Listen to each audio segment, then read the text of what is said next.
Салам алейкум, хурматлы милләттәштәр, һаумыгыз дуслар, здравствуйте, уважаемые подписчики моего канала.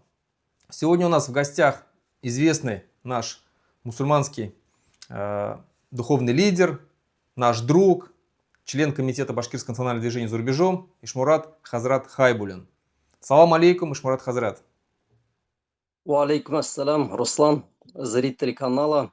Хайрлы күн башкорт или урыс дөньяһы тарайһын. И спасибо большое, Руслан, за приглашение. Давно мы с тобой так не разговаривали. Аминь швайбуган, всегда рады. Ишмурат Хазрат, я сегодня хотел провести с тобой беседу не столько о политике, сколько об исламе. Хотя ислам и политика, конечно, они всегда связаны между собой, тем более в наше сегодняшнее время. Не всегда, но особенно в наше сегодняшнее время, современное время.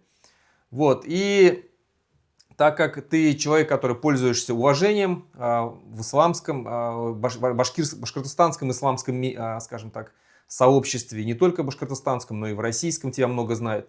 Поэтому сегодня поговорим в большей степени об исламе и все, что связано с исламом сегодня, и с политикой, в том числе вокруг ислама. И начнем, наверное, с международных новостей. И первый вопрос такой. Сейчас идет военный конфликт между, с одной стороны, США и Израиль, с другой стороны Иран. И достаточно серьезный конфликт. И уже сегодня уже подтвердилась новость о том, что уничтожен в результате ракетного удара верховный их лидер Ирана Аятоллах Хаменеи. Также вместе с ним уничтожена вся верхушка иранского государства, основная такая. И уже один из лидеров, скажем так, шиитского ислама вот этого в Иране объявил джихад США и Израилю. И вот в этой всей ситуации сегодня мусульмане России, в том числе и мусульмане Башкортостана, разделились на два лагеря. Одни поддерживают Иран, говорят, что вот США, там Израиль это шайтаны, против которых нужно воевать, и мы здесь на стороне Ирана. Другие встали на сторону, здесь выступают против Ирана. Кто бы то ни был, кто бы не воевал против Ирана, они тоже на этой стороне. Почему? Потому что Иран это союзник Путина. А Путин, он, скажем так, достаточно долго, десятилетиями подавлял, уничтожал мусульман. Не только России, но там и Сирии. Сегодня в Украине те же самые крымские татары, это те же самые мусульмане. Вот. И поэтому вот отсюда такой вопрос. На какой стороне должны быть мусульмане Башкортостана? Бисмилля.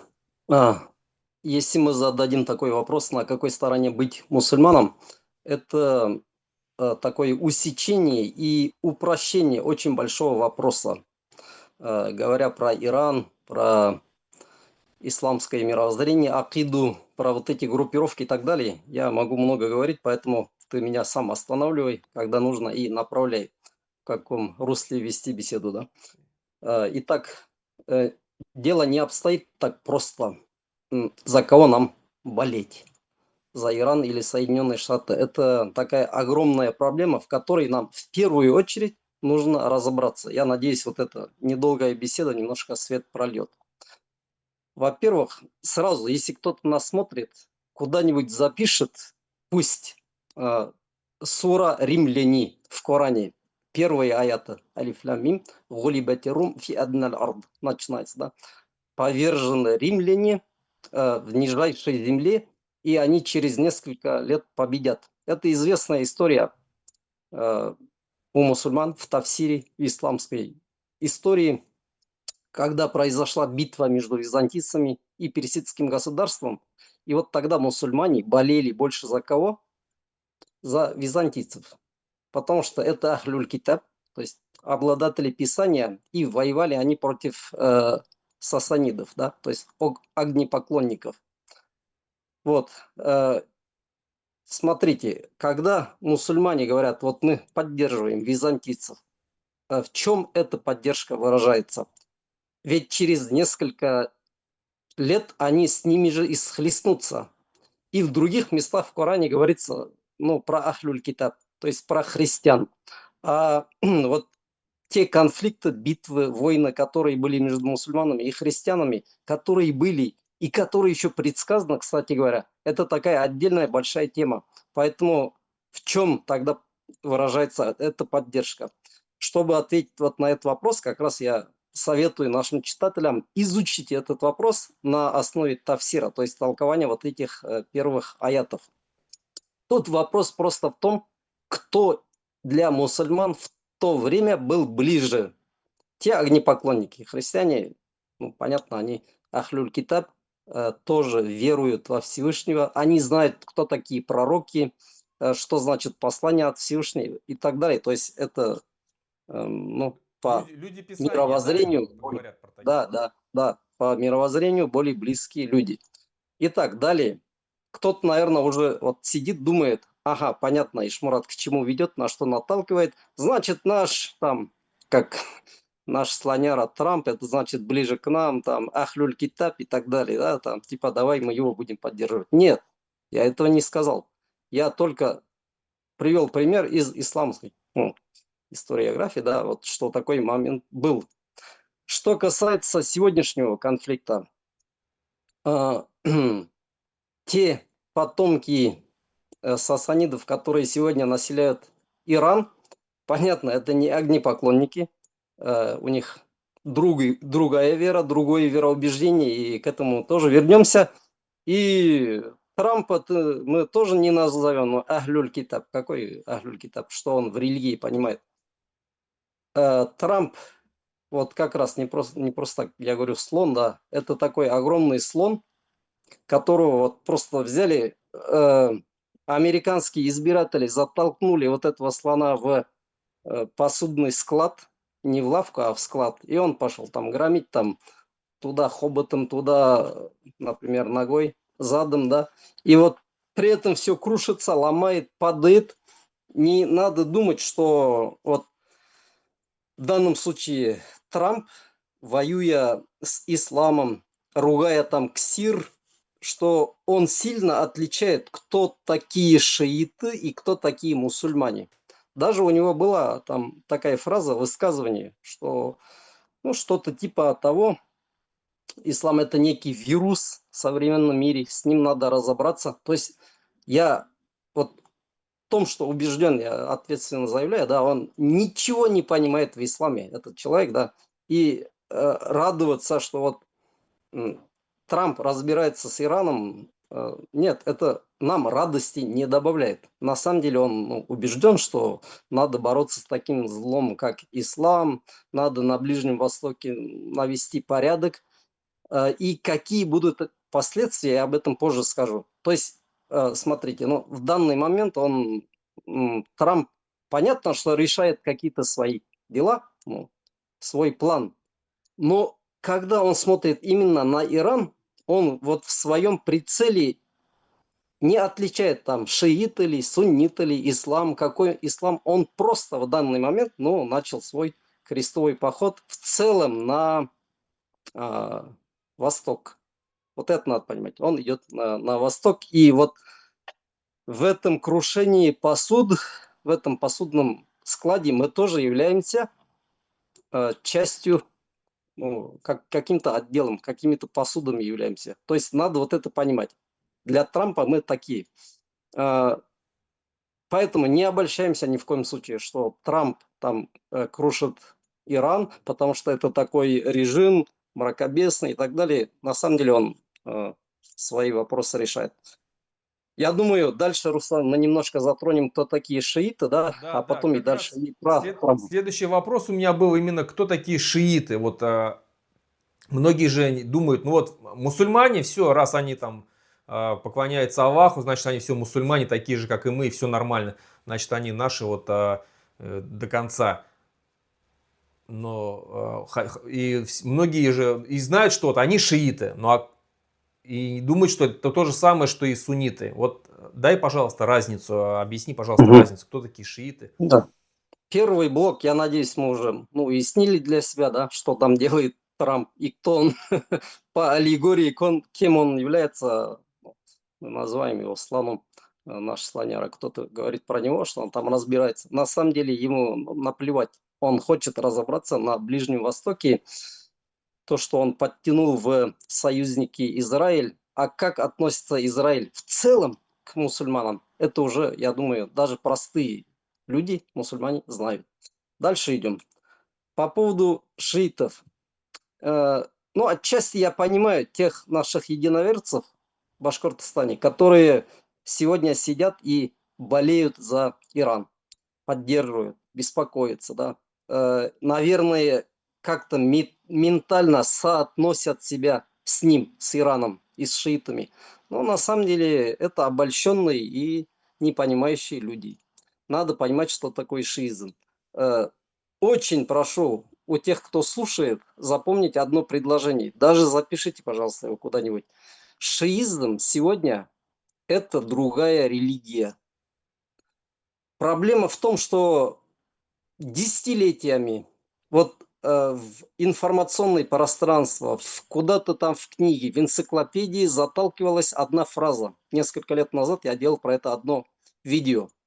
Открываете какой-нибудь учебник или энциклопедию, что такое ислам, вы обязательно найдете вот это предложение. Ислам, современный ислам делится на две ветки. Внимание, на что? Суннизм и шиизм. Да. Вот так же начинается разговор. Нет, это не так. Нет двух веток, есть ислам. Вот эта вторая ветка, она не имеет к исламу вообще никакого отношения. Я не понимаю, почему вот сами шииты не усиленно не продавливают тезис, что они другая религия. То есть не соотносите нас с исламом. Они этого же не делают. А по сути это так. Это абсолютно другая религия. Я напоминаю, вот христиане, когда разделились на много фракций, групп, очень многие ведь из них, они не считали друг друга христианами. И это даже вот в такой дехристианизированной Европе, да, до недавнего времени было очень принципиально. Вы можете найти в биографиях известных людей, что, например, не одобрили чей-то брак. Ну, много примеров. Допустим, Джон Роналд Толкин, когда женился на своей жене, родственники ее отвернулись, потому что Роналд Толкин был таким убежденным католиком, жена приняла католицизм, все родственники от нее отвернулись, А она протестантка понимаете? была, да? Да, да. То есть не принимали христиане друг друга как христиан, да? Так вот, шииты, по сути, они могут говорить, мы мусульмане, мы за пророком, мы за там священным писанием. По сути, это другая религия. Я понимаю, для многих это звучит как вот э, какой-то сюрприз. У кого-то, может, вообще вся матрица ломается, а что тут Ишмурат несет, да, это же вот наши братья. Мы у них в гостях были, такой вкусный плов, такие красивые вещи говорили. Так это они вам говорят красивые слова. Внутри себя они вас вообще не считают мусульманами, абсолютно. Проблема в том, что люди многие не знают языков. Если бы они хотя бы на базовом уровне поизучали либо арабский, либо фарси, обнаружили бы для себя много интересного. Вот недавно только я сидел, смотрел, задают человеку вопрос, кто такие Абу Бакр, Омар, Осман, ради Аллаху, да будет Аллах доволен ими. Как только задается этот вопрос кому-нибудь из шиитских проповедников, вы просто посмотрите, как меняются их лица. Смотри, заметь, вопрос был такой, кто вот их возносит и доволен ими, кто он. Там он в течение 5 минут ролика там столько эпитетов навешал, да. Это, говорят, язычники, проклятые, они вечно в огне, это не люди. Там, с такой злобой. Это то, как они относятся к другому суннитскому миру. Откройте карту исламского мира, да, вот этот Иран, который в середине, и вокруг понятно, что сунниты, как они относятся к суннитам, кем они считают их суннитов, да, вы для себя много интересного найдете. Короче, номер один для них, их вероубеждение, их акида – это ненависть. Они считают, что вот это такой спасенный остров, что они на истине, что все остальные это ахлюннар, то есть люди, которые идут к огню, их надо завоевать и превратить в шиитов. Вот у коммунистов была программа пятилетка, да, пятилетка, а у шиитов Ирана есть пятидесятилетка. Пятидесятилетка гласит, что в течение 50 лет они должны весь мусульманский мир подмять под себя, э, взяв Мекку, Медину, и это Хомейни. Не путайтесь, Хамини это которого вот вчера убили, да? Это Это имя, да? второй аятулла. А Хомейни первый, ну, первый лидер, который революцию сделал в Иране. Вот у него это было прописано. Как только они возьмут Мекку, Медину, они разрушат мечеть пророка, саллаллаху алейхи салям, и мечеть Харам, потому что это мечети, приносящие зло. Мечети, приносящие зло. Понимаете? То есть это ужасная, страшная акида, вероубеждения, которые, ну, про которые, к сожалению, многие люди не знают. Я думаю, сейчас я сильно глубоко в детали уходить не буду, людям не интересно, просто я тезис озвучил. Это другая религия, это другое течение. Вас они считают в лучшем случае несчастными, которых надо спасать. Я вот знаю, что из Башкортостана многие туда ездят, на какие-то конференции, приносят какие-то картины, плов кушают, их там угощают. Знаете, это они все делают из-за того, что считают, что вас надо вербануть. Зря я такое грубое слово использовал. Но случаи вербовки, они тоже есть. У меня есть знакомые, которым это открытым текстом предлагали, типа вот оставляй свой суннизм, переходи в шиизм, будет тебе там зарплата, будет машина и так далее, и так далее. Привет тем людям из Башкортостана, которым иранцы подарили машины. Из мусульманских священнослужителей такие есть, Руслан. Они это знают. Сейчас они это слышат. Возможно, эти машины уже постарели, да, там, но на них они ездят. Мгм. Ну и вот в итоге тогда вот заканчивая этот блок, а, что, за кого должны быть мусульмане Башкортостана в этой ситуации, на твой взгляд? Мусульмане В данном Башкортостана, конфликте. мусульмане Башкортостана пока что должны только радоваться тому, что идет демонтаж этого режима. Я это озвучивал, ну, на башкирских там э, стримах, да, я говорил, что вот это мракобесный. Почему мракобесный? Мы сейчас там глубоко уходить не будем в их мировоззрение, во что они верят, э, кем они себя считают. Но то, что идет демонтаж этого режима, вот этому нужно радоваться. Но при этих, при выражении этой радости все равно нужно быть осторожным. Я почему не отвечаю вот типа вот радуйтесь, потому что при этих бомбежках гибнут дети, да? Но это же уже озвучено было. Кстати, так печально, что вот эта новость, она проходит в гуще событий, что как будто, ну вот, все почему-то Рядовая новость, да?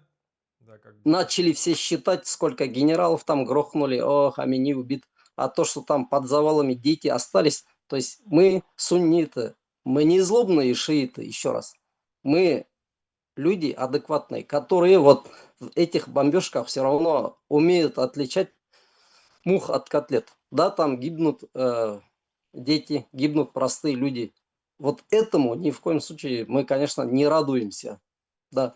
Но то, что идет слом вот этого мракобесного режима, который многие не только десятилетия, а столетия прилип к исламу и на самом деле является совсем другой религией. Вот надо радоваться этому демонтажу. Но печально то, что вот такие люди под замес тоже попадают. Потому что слоняра крушит все вокруг. Ну, это ладно, мы уже сказали. Мгм. Тогда переходим уже в дальнейший, как бы, к дальнейшему вопросу, который плавно перетекает вот уже к мусульманам России, мусульманам Башкортостана. Как на твой взгляд, вообще, какое сегодня положение у мусульман России, в том числе у мусульман Башкортостана? Какое положение сейчас у них? В каком положении ислам сейчас в России? Вот. Как ты можешь охарактеризовать? Наверное, многие не в курсе, что до революции за прозелитизм была смертная казнь. Прозелитизм — это значит, если какой-то мусульманин кого-то из христиан призвал к исламу, и этот христианин принял ислам, да, за это убивали, то есть смертная казнь была. Вы прекрасно помните, Кисянбике, книга отдельная вышла, да, за что ее сожгли. Вы прекрасно знаете, вот хорошо, что умные люди, которые нас смотрят, читают, уже начали некоторые тезисы повторять, я этому очень рад. Про РПЦ, что РПЦ на территории будущего независимого Башкортостана будет запрещена как Секта. такая нацистская секта, которая на протяжении всей истории только вот она не просто радовалась и геноциду, и крещению, и всем бедам, которые творились над мусульманами, со стороны власти, эксперименты какие были, да, а она усиленно это продавливала и объясняла. То есть заходили попы и, значит, свои миссии исполняли, как им казалось, спасение вот этих заблудших народов, детей куда-то отправляли, крестили, да. Я не раз же говорил, фамилия башкирцев, вообще откуда она могла взяться? Вот сегодня вы найдете среди русских, украинцев фамилия башкирцев. Вот вы просто задайте вопрос, а как эта фамилия могла появиться? Да? С чего бы? Вот, то есть есть РПЦ. Как расшифровывается, вы все знаете. Я даю другую расшифровку. Россия превыше церкви. Это секта, которая называется Россия превыше церкви. То есть это не церковь, а они именно ведут себя и делают все, что, как я объяснил. И сегодня ислам является вот кривым, вот поймите правильно, институционализированный ислам в России является кривым зеркалом от этого РПЦ. Да, это все страшные вещи, которые вы сейчас слышите. Про шиитов уже услышали, то, что вот про РПЦ. Помните мультфильм нашего детства? Там волк заходит в комнату, там такие зеркала стоят, кривые зеркала, да, где-то он там большой, узкий. Вот Да-да. Ну погоди. за это они, Да-да-да. ну погоди, да. Ходили, смелись же. Вот то же самое. Сегодня куча институтов исламских, как бы они ни открывались, это такое некое кривое зеркало от РПЦ, которое пытается, хотя бы сколько-то процентов от того, что имеет РПЦ, тоже заиметь такие же права. Но, конечно, нет. У нас РПЦ в России поддерживается так, что иностранцы удивляются. Один араб мне говорит, возьмите в Ютубе, это старый такой ролик, когда до Кирилла Алексий, когда умер, как его хоронили. Освежите знания, то есть память. Зайдите, посмотрите, как Алексия хоронят. И мне один араб говорит, Ишмурат, говорит, ты видел, как Алексия хоронили вчера? И вы, говорит, после этого утверждаете, что религия отделена от государства, что ли? Как там говорят, такие ДПС, мигалки, там чего только не было, такие похороны Алексею устроили. То есть и ислам это, такая, скажем, муфтият, ислам в целом пытается поставить вот в такое положение, чтобы вот этот институционализированный ислам был мальчиком на побегушках у РПЦ. Если РПЦ там даст разрешение, да, вот тут вы построите мечеть. Если какие-то эксперты проверили ваши конференции, ваши планы, тогда нормально, да, да, да. То есть можете это делать. А если где-то пальчиком погрозит какой-нибудь владыка, скажет, нет, вот нам что-то не нравится, что вот тут хотят мечеть построить, вы ничего не сделаете. То есть ислам находится примерно вот в таком положении. Это я Поэтому, могу наверное, говорить. Таджудин целует руку, да? Да, да, да, Кириллу. да. Ну, люди только видят же отдельные ролики. На самом деле, то, что потом говорит Таждин и как он комментирует, да, не знает. Таждин именно так и объяснил. что типа, а вот зато они нам разрешат то-то, то-то, то-то. Понимаешь? То есть это он немножко в грубых выражениях сказал, конечно, типа я еще раз и еще раз там поцелую, грубо он сказал, но если надо. Зато, говорит он, исламу дает какой-то этот, ну, ход где-то в чем-то. Вот Мгм. так. Поэтому ислам зажат этой сектой, этим Но, РПЦ. но вот надо отдать должное, что, ну, на мой взгляд, я замечаю, что сегодня ислам, а, скажем так, распространяется среди башкир, говорю про башкир, но, естественно, среди народов, других народов мусульманских России тоже.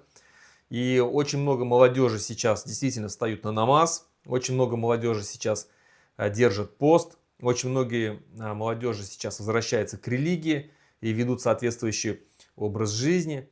Это, я считаю, что достаточно, ну, такое позитивное, наверное, изменение в башкирском обществе.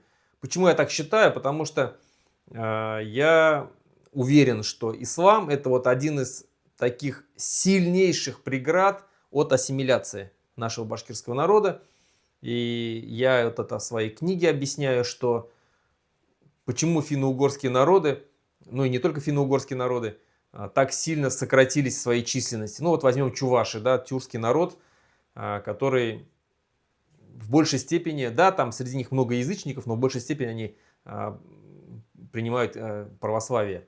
Вот. И если кто посмотрит по переписям, то на начало 20 века чуваши составляли практически, там чуть-чуть не хватало до 2 миллионов. 2 миллиона практически чувашей было. На сегодняшний момент по последней переписи их осталось миллион с хвостиком. Там миллион 36 что ли тысяч. Вот где-то так. Еще чуть-чуть и они уйдут за миллион. Я уверен, что к следующей переписи их уже будет меньше миллиона. Куда делся миллион за 100 лет? Их же не вырезали всех, не убили. Не было никакого геноцида чувашского народа. Они все Да. ассимилировались. И ассимиляция это произошла в первую очередь. Да, конечно, это вот русификация через образование, через все это. Но в первую очередь через христианство, которое они исповедуют. Потому что общие праздники, общие там рождается ребенок, там ему дают такие же имена, как у русских, там Андрей, там Алеша и так далее. Вот. И, соответственно, общие праздники, Рождество Христово, там, Пасха и так далее. Все это влияет, соответственно, они приходят на какие-то богослужения, слушают те же самые проповеди священников, которым говорят там о русском мире, что русский мир такой вот он там великий и так далее. И они постепенно, стесняясь своей чувашскости, постепенно переходят к русским. Почему башкиры, ну вот башкир тоже на начало 20 века примерно было столько же, сколько и сейчас.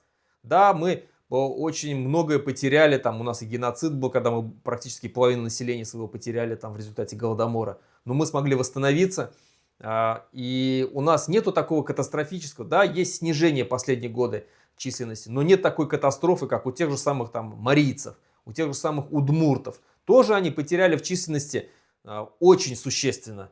Там в 3 раза, в 2 раза кто-то потерял. Поэтому, вот, на мой взгляд, ислам это один из таких факторов, за которым башкирам надо держаться. Как вот ты сможешь, Да. вот, что ты сможешь сказать по этому поводу? Вот Более того, как бы, да, вот еще раз верну тебя к вопросу, что все больше и больше башкир сегодня, особенно молодежи, не только молодежь, и взрослые, возвращается к исламу. Вот как ты все это прокомментируешь и на твой взгляд?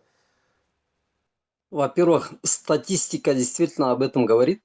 А, Людей, которые возвращаются к исламу, ну, среди этнических мусульман становится с каждым годом все больше, где-то даже в геометрической прогрессии. Если вот вы в деревне посмотрите, в прошлом году было там 2 человека, в этом году уже 8, да, потом смотришь уже там из 16 такой джаматик. То есть э, это действительно есть, не в последнюю очередь за счет того, что и по миру такая тенденция идет. То есть ислам и количественно, и качественно растет. Ну, то есть это такая отдельная, хорошая, радостная тема. По поводу ислама как сдерживающего фактора от русификации, про это очень много исследований. И не остается вот ни одной причины человеку держаться за свою миллят, за свою национальность, если он поменял веру. Никакой причины не остается. Ответственно заявляю. Вот смотрите, вот давайте смоделируем. Какая-нибудь татарская, башкирская семья. Папа Фарид, мама Гузель, условно. А взял сын, крестился сегодня. Я вас спрашиваю, что его, например, удерживает от того, чтобы после крещения не назваться Владимиром? Ну что, где тормоз? Вот, допустим, он был Уали, почему бы ему не назваться Владимиром, если он уже крестился? Так во время крещения и дают православные имена сразу же. Да, да. Иногда они, конечно, не берут, это для меня тоже удивительно, но остаются, да, там при своих именах, допустим, Рустем, например, Нургалиев, там какой-нибудь министр, да, там крестился, например, но имя не поменял. Ну, возможно, ему там посоветовали не менять. Но еще раз спрашиваю, какой тормоз, какой препон, чтобы человек не поменял имя? Окей, нету препона. Более того, это даже ему гораздо удобнее будет, правильно же? Ну, назвался он Владимиром. А завтра, ну, буквально сколько-то проходит времени, рождается у него сын. Даже если этот сын будет назван условно каким-нибудь, ну, Вадимом, пусть, или такие общие имена я имею в виду, да? Роберт, Марсель, да? Да, общие имена, которые и у русских у нас есть. Ну, пусть будет это Фердинанд, Роберт Владимирович. Ну, вот какой смысл Роберту Владимировичу дальше там в грудь бить, говорить там Минбит Башкорт, там, ну, Роберт Владимирович, да. И потом он еще для себя много удивительного обнаружит, что оказывается у него какие-то там двери даже открываются, что нет препонов. При получении звания какого-нибудь, да, или какой-то должности. Ему, оказывается, это имя только помогает. Ну вот, возьмите и возразите, как говорится, опровергните, что в России это не помогает. И наоборот, что имя мешает. Да? Это же, если разговориться откровенно с разными чиновниками, такими высокопоставленными, они же на это тоже плачутся, что вот имя им помешало взять Кстати, звание какое-нибудь. кстати, я ну, слышал такое о том, что те чиновники в Кремле, высокопоставленные чиновники, чтобы пробиться куда-то наверх, если ты являешься не русским, то, ну, другой религии точнее, не то, что не русский, а другой религии, то один из факторов, ты должен принять православие. И тогда твоя как бы карьера может дальше расти, ну, как у Шойгу, допустим. Вот. Мгм. И здесь И тоже вот есть такие вопросы к Хабирову, потому что многие говорят, что ходят слухи о том, что он крещенный на самом деле. Ну, не будем сейчас как бы об этом, скажем, гадать, но в любом случае есть такое, что чтобы пробиться в самый верх, ты должен быть православный, принять эту веру. да, если это бы не было так важно, принципиально, почему аж сам Путин встает в защиту разных там церквей, да, когда начинает выталкивать откуда-нибудь с прибалтийской стран, с прибалтийских стран, с Украины, когда начинает РПЦ выталкивать филиалы их. Почему они так сильно за это бьются? Что нет никакой взаимосвязи между русским миром, рашизмом и их православием, конечно, есть. А ислам это такой огромный багрер. Я знаю много людей, которые вот именно после принятия ислама они как-то задумались про свой язык, про вообще историю башкир. Я много слышал, мне же пишут иногда, типа вот Ишмурат Агай, я никогда не думал там про историю башкирскую. Ну вот, говорит, стал мусульманином и начал листать, и говорит, мне так стыдно, обидно, что я этого раньше не знал. Оказывается, ну, за ту религию, которую я сегодня принял, так бились, оказывается, наши деды, а мы об этом даже не знали. Вот. Тогда дальше перейдем уже к будущему. К будущему и многие сегодняшние, ну, все знают, да, что мы сторонники независимого Башкортостана, чтобы Башкортостан стал независимым государством и вышел из состава России. Еще лучше, если будет Россия рассыпется, на десятки разных государств. Вот. Мгм. У многих жителей сегодняшней Республики Башкортостан, когда они слышат наши доводы о том, что независимым Башкортостан должен стать, говорят, что вот у нас говорят, есть страхи. У нас есть страхи, что Башкортостан станет вот такой шариатским государством, что мусульмане захватят власть, и будет шариат везде установлен, заставят всех ходить там в паранже, бить палками будут, отрубать руки, ну и так далее, побивать камнями, все вот это вот. Скажи, пожалуйста, вот ты как один из известных исламских, скажем так, духовных лидеров, каким ты видишь будущее независимого Башкортостана? Будет ли в независимом Башкортостане шариат? Эти разговоры, ну, именно про страхи ты сказал, да, они уже не одно десятилетие ведутся, я слышу их. У нас разговор начался с Ирана, вот мы тихонько к Ирану сейчас вернемся на примере Ирана. У людей ассоциации именно оттуда. Вот Оттуда за, Афганистан тоже. да, уже в последнее время. Афганистан тем более. Вот, говорит, вы сейчас как в Иране, значит, нас заставлять будете ходить в никабе. А, я недавно только упоминал один такой небольшой конфликт на площадке в Телеграме. Типа, за развод будете, что ли, камнями побивать? Ну, вообще какие-то несуществующие даже хукмы, положения в исламе выдумывают. Ну, за развод же нету так. Да. Тавак, тавак, тавак. 3 раза сказал, Да-да-да. все. Ну, Ты разведен. такие произведения, как «Кара Юдзер», «Черноликий», которые до сих пор, кстати, ставят где-то в репертуаре, они есть в Башкортостане. «Кара Юдзер». Ну, там сюжет, ты, может быть, помнишь, Зайна хотя Бишева, да, написала трилогию ее? юк Зайнаб Бишалатул ол Мәжит Гафури, дай Ага. бог не споттать, да, он да, значит, просто парень, девушка на улице разговаривали, их увидели, ах, вы там прелюбодеи, давай там бить, пинать, потом сажей измазали лицо и пошли по улице там водить их, вот смотрите, какие прелюбодеи. Ну, это вообще страшнейшая выдумка.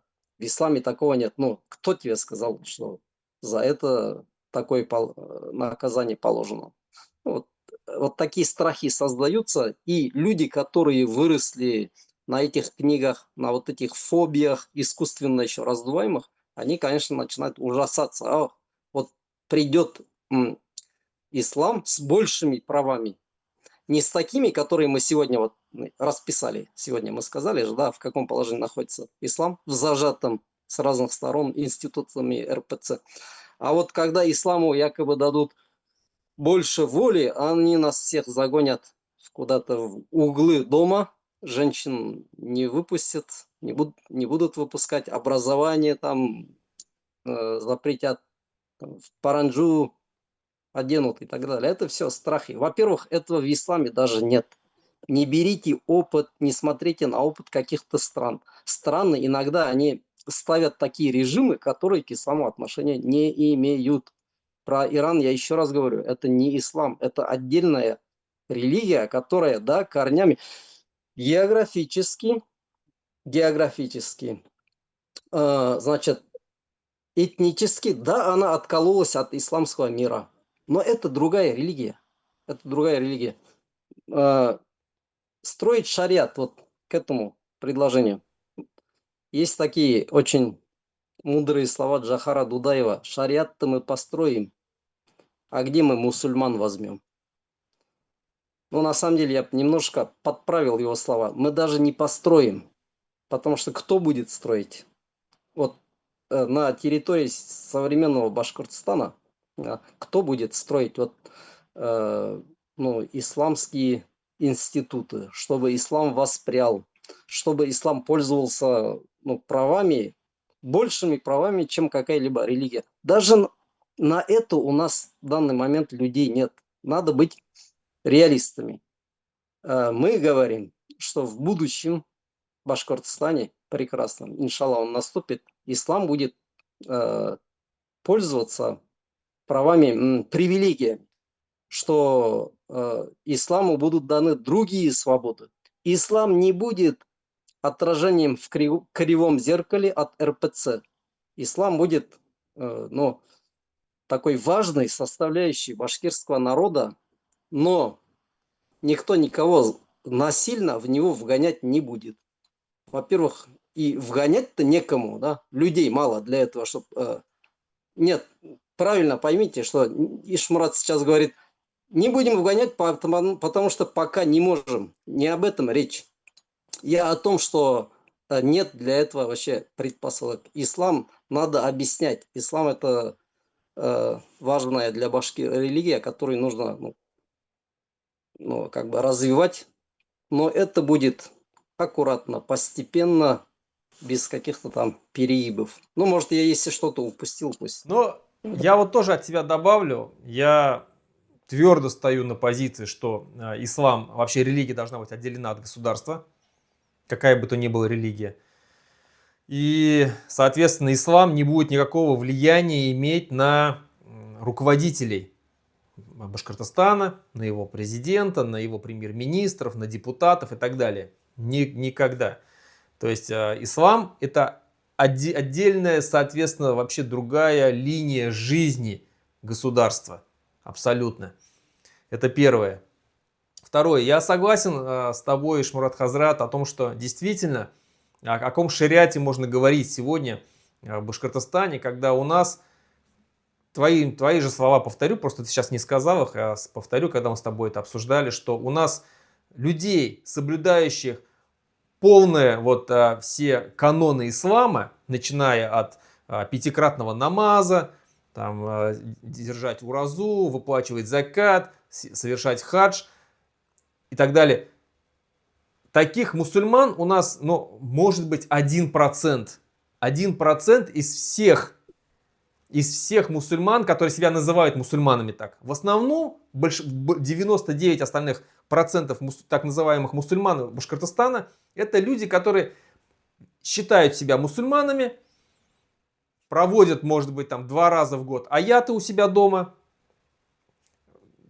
там ходят, может быть, в пятницу на Йома Намаз и дают имена своим новорожденным детям в соответствии с канонами ислама и провожают на тот свет своих родственников тоже по канонам ислама. Все. Вот это вся, вот в этом во всем их религия заканчивается. В этом во всем. Какой может быть шариат, когда у нас девушки ходят там, ну, в топиках, в маечках летом, там, в юбках и так далее. Никто в платках не ходит у нас.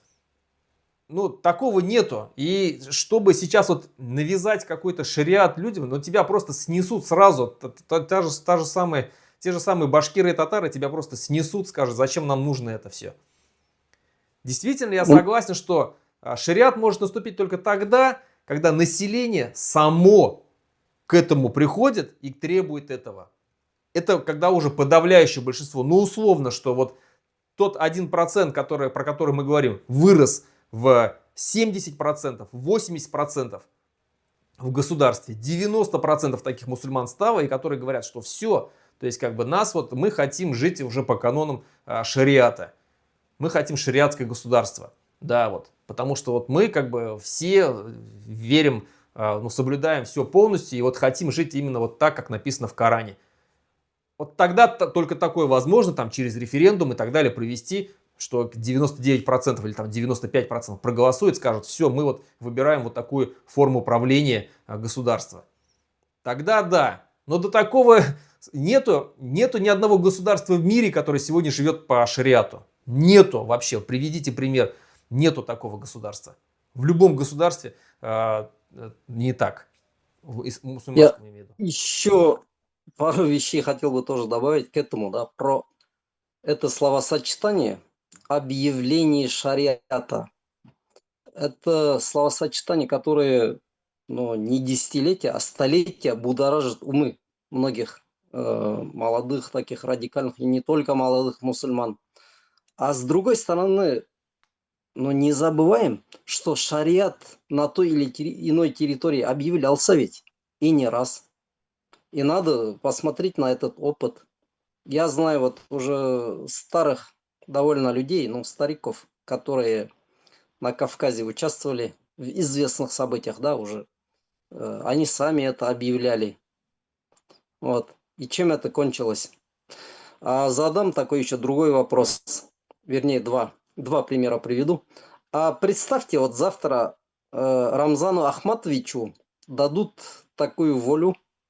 Ну, хочешь, объявляй, мы даже поможем. И Рамзан Ахматович скажет, вот у меня Дон сегодня уже, ну, шариат заработал, предположим, да? И мы меняем из вот этой нашей конфигурации, меняем 3 пункта в Кадыровской Чечне. То есть мы уже сейчас, ну, например, туристские уже не будут заходить без платка, будут заходить в платке. Еще вот это мы поменяем. Вот этот плакатик снимем, он, по-моему, не очень подходит по шариату. А так в целом остается все.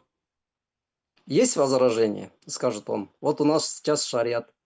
Ты хочешь поспорить? Ну, сейчас я вот совет улемов собираю, у меня тут несколько муфтиев есть. Они, ну, объяснят, что я вот здесь делал строго по шариату дом. Это там, это, ну, иди поспорь. И вообще, раз уже объявлено там им, тогда ты должен туда вернуться и жить там. Ну, понял, да, вот мысль. Скажем, много чего не меняется, но некоторые вещи там подправлены будут. Мгм. Вот. И Или, тогда, заканчивая, последний такой вопрос. А, Я помню, когда наша организация Башкорт проводила съезд, так называемый съезд башкирского народа, на втором съезде башкирского народа приехала известная башкирская общественница Альфия Узянбаева. Кстати, сейчас против нее заведено, по-моему, уголовное дело даже ФСБшниками. Она выступила с таким предложением, что нужно ввести многоженство. Многоженство в республике Башкортостан. Тогда, помню, все рассмеялись, как бы, ну и все это как-то затихло. Но сегодня, вот сегодня, глядя на то, как численность населения уменьшается, в том числе и башкиры, постепенно, как бы то ни было, но башкиры действительно сокращаются, это есть. И плюс вот эта война, которая сегодня идет, и она действительно сократила достаточно существенно мужское население среди башкир и татар. Не думаешь ли ты, вот, что можно было бы в независимом Башкортостане разрешить многоженство? Ну, естественно, по полному согласию, потому что я сомневаюсь, что сегодня кто-то сможет без согласия самой дочери, допустим, да, какой-то отец сможет ее там насильно выдать замуж там за кого-то. Ну, это нереально, на мой взгляд. Вот просто по согласию, когда, допустим, старшая жена разрешает своему мужу взять вторую жену к себе, то есть все у них согласовано. Допускается ли такая форма, как ты допускаешь ли такую форму совместной жизни, как многоженство в будущем независимом Башкортостане, которое будет официально закреплено законодательством? э, мы уже имеем опыт, вот что, например, сегодня мешает многим мусульманам, да и не мусульманам, многим этническим сказать, вот я на второй женился. Они что, этого не делают, что ли? Законодательно это не преследуется никаким образом. Но вы посмотрите на опыт всего этого. А чем заканчивается? У нас, мы опять еще раз повторяем вот этот тезис. Нам народ надо просвещать. Если не надо думать, что если приняли какой-то закон, да, что можно и на второй, и на третий жениться, ой, все успокоились там, первая жена прямо так улыбается, короче, ой, я прямо рада буду видеть, да, молодую невестку, короче, я тебе еще помогу. Нет такого. Плевать люди хотели на закон. Это сейчас, вот в данный момент, когда есть все возможности это делать, оно не особо срабатывает, потому что ментальность у людей совсем другая. Берут, например, вторых жен, какие-нибудь мусульмане, да? Вы что думаете, там посыпались звонки первой жене это с поздравлениями? Нет, с соболезнованиями звонки начинают поступать. Я слышала вот так, понимаете? То есть ментальность абсолютно другая. Она не такая, как у э, наших дедов. Наши деды, я согласен, за счет этого э, хорошо держали демографию, не, не кончились просто физически. Но это была другая ментальность. Понимание религии было другое. Отношение к многоженству совсем другое было. Благодаря тому, что ну, у них были знания, просвещение другое было. А сегодня ты прими этот закон, не прими. Если народ вот считает это каким-то мракобесием, а многие это так и делают, правильно? Оно не срабатывает, оно не дает свои плоды. И демография не подправляется, и ну, мало чего хорошего. Это статистика. То есть и первая семья рассыпается, потом и вторая рассыпается, и в итоге сидит там наш брат, ой, мне вот теперь уже третью жену надо найти, а мне уже 45 лет, например. Поэтому просвещение, просвещение, еще раз просвещение.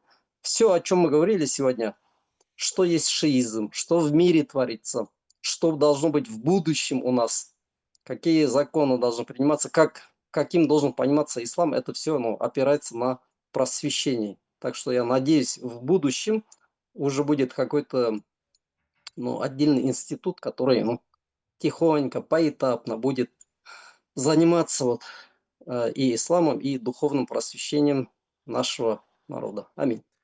Аминь. На этих словах тогда закончим наш сегодняшний эфир. Зур Рахмет и Шмурат Хадрят. До новых встреч. Рахмат за приглашение. Рахмат.